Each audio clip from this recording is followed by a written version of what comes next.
Good morning, everyone. You're listening to Blue Mountain Morning, where we turn the noise of the day into moments of clarity. And oh boy, do we have some clarity to share with you on this beautiful Friday, January 31st. Easy there, Alex. Remember, we're trying to keep things calm and centered here.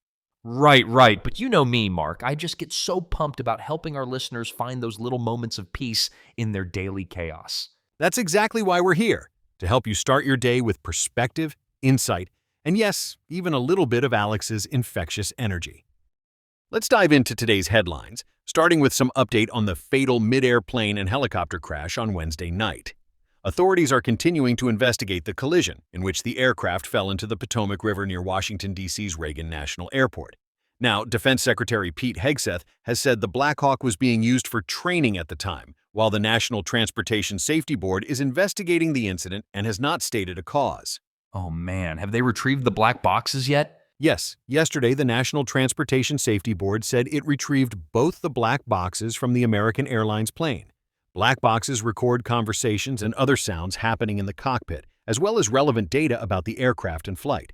The agency said it will perform a thorough and accurate investigation of the incident and provide a preliminary report in the next 30 days, so don't hold your breath. And there's something about DEI. Did I hear that right? Always with the DEI.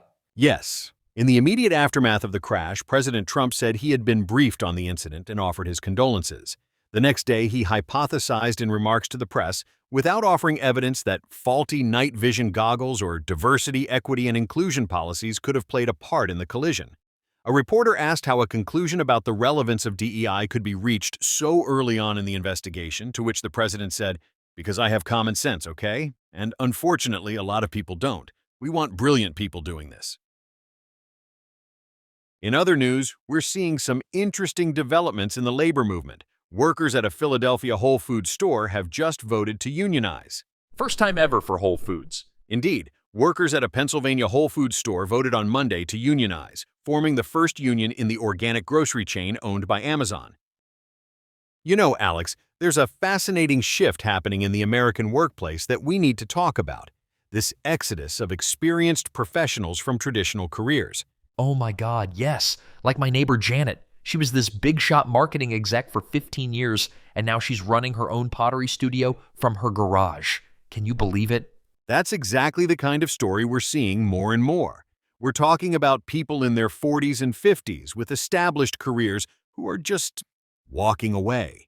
But why now? I mean, isn't it super risky to just quit your stable job? Well, it's interesting because these aren't impulsive decisions.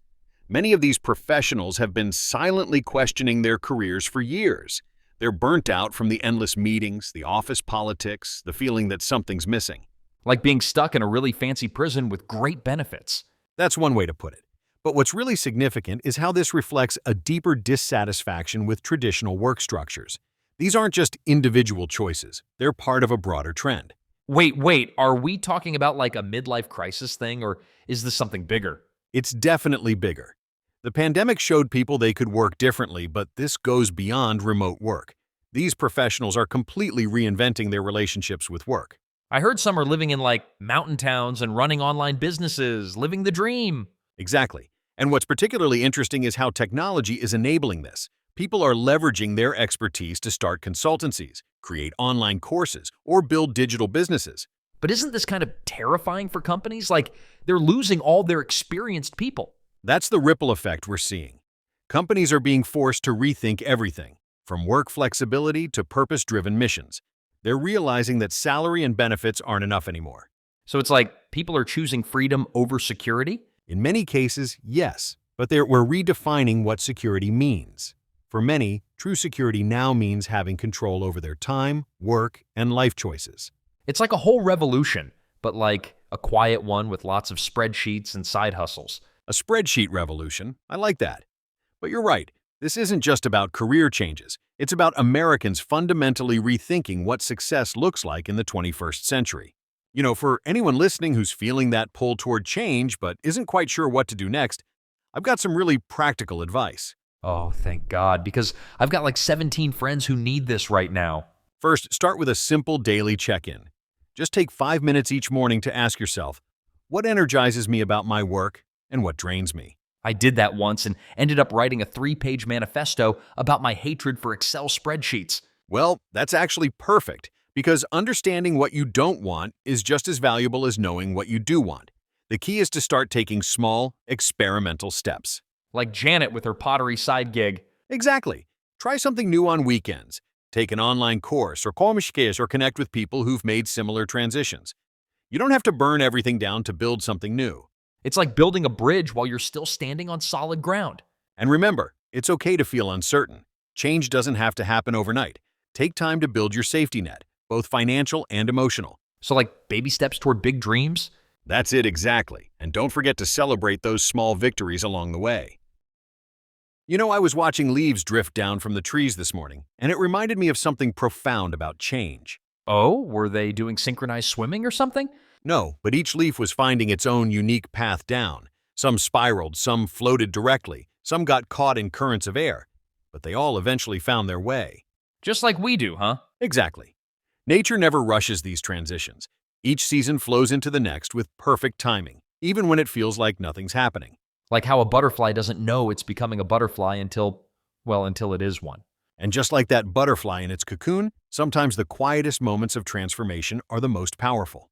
Remember that today, friends, as you navigate your own changes. Thanks for starting your morning with us, everyone. It's been a genuine pleasure sharing this space with you. Please let us know whether you like this slightly new format where we discuss a topic in more depth, for example, a shift in the workplace. Feel free to comment on your favorite podcast platform or email us at bluemountainmorningpodcast@gmail.com. And don't forget to join us Monday. I've already got like 17 random facts about butterflies that I'm dying to share. Always keeping me on my toes, Alex. Until Monday, friends, stay grounded and keep looking up. This is Blue Mountain Morning signing off.